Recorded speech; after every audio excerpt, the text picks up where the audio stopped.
She's got energy. She's got jokes. It's Cece Laird.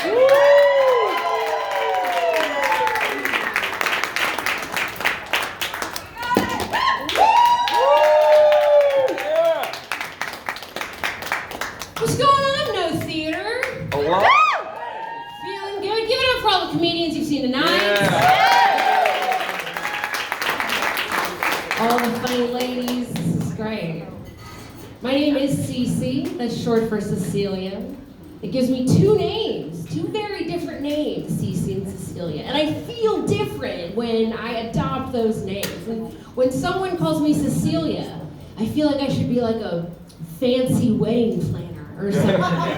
Cecilia, right? When I'm Cece, I feel like I could get kicked out of a wedding for flashing the groom. All right. Cece posts very messy social media content. Yeah. You know what I mean? Cece's a little wild online that Cecilia has to go and delete later.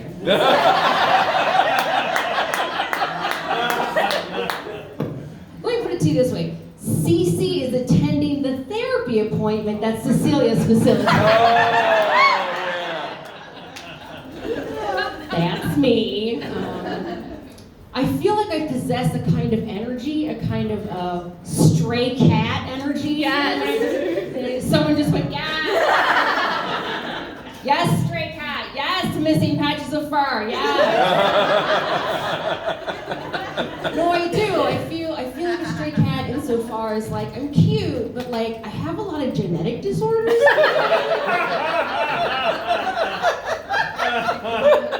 If you leave food out, I will come a-running. And you can usually find me where? That's right, urinating in an alley. So.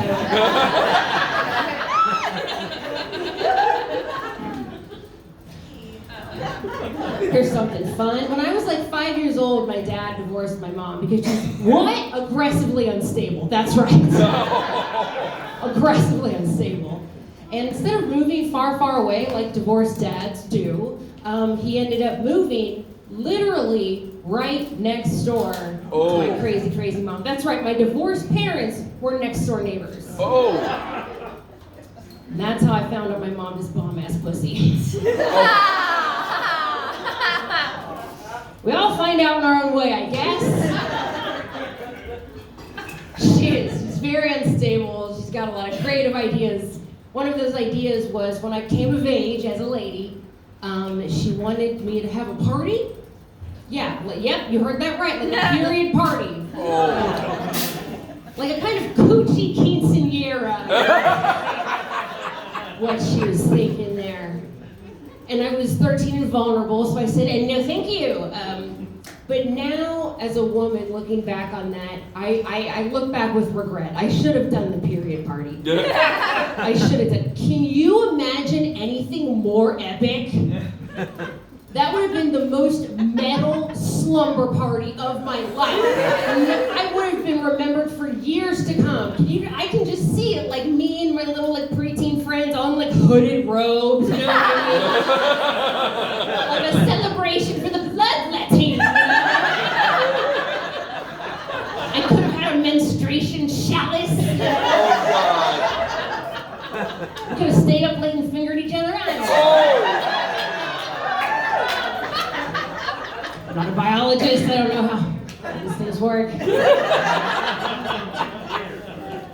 If you can't tell, I have mommy issues. Which is great. I have mommy issues.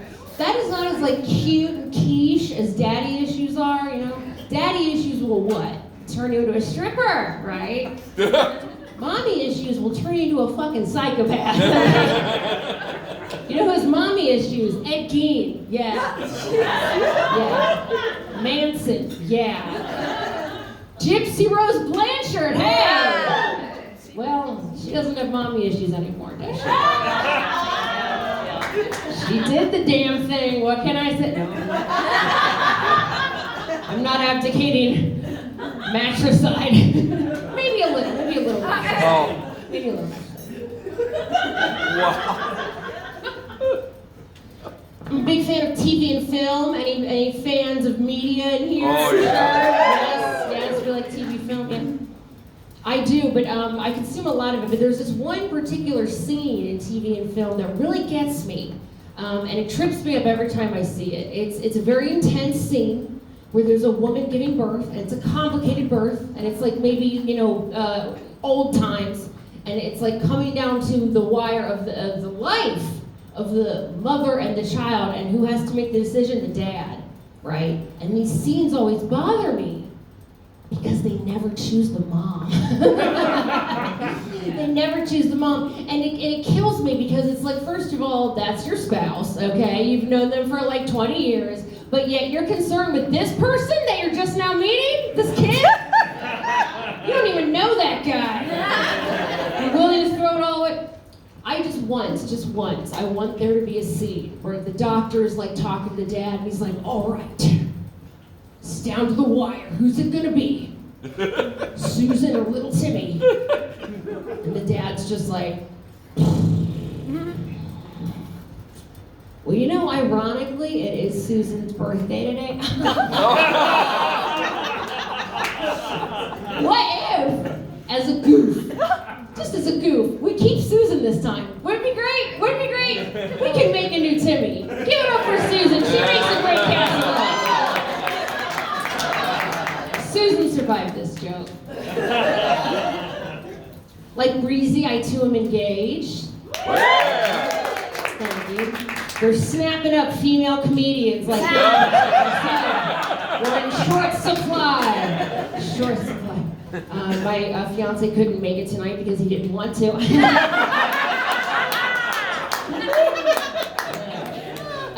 But he's great. I love him. And I love being engaged because I love the word fiance. Oh, fiance. Oh, it just sounds so fancy, like my fiance took out the garbage, like, oh, it makes gross things fancy, My fiance pounded his Mick Ultra at the bar. My fiance had to pick me up from the loss prevention department at Marshall's. So fancy. I'm lucky because my fiance and my dad get along really well. Love that. So well, in fact, that my dad has sort of like taken him on, you know what I mean? As like a guy pal. I tried doing guy stuff with my dad, but it just turns out I'm not that into getting my prostate checked. So now he's taken, Michael on, and he gives him these gifts, these shaving gifts. My dad really got into shaving, like fancy shaving, lathers. I know, it's such a dad thing to get into. I got into shaving, kiddo. I'm like, all right. And so it happens that every time we go over now, he's given Michael a new thing, and Michael came to me and he's like, Cece, this is out of control. I think your dad is grooming me.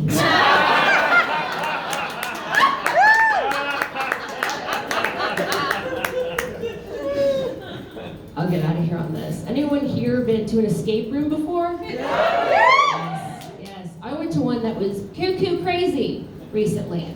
I'll tell you about it. It started out with a locked door, right? So there's a locked door. And then this one has padded walls.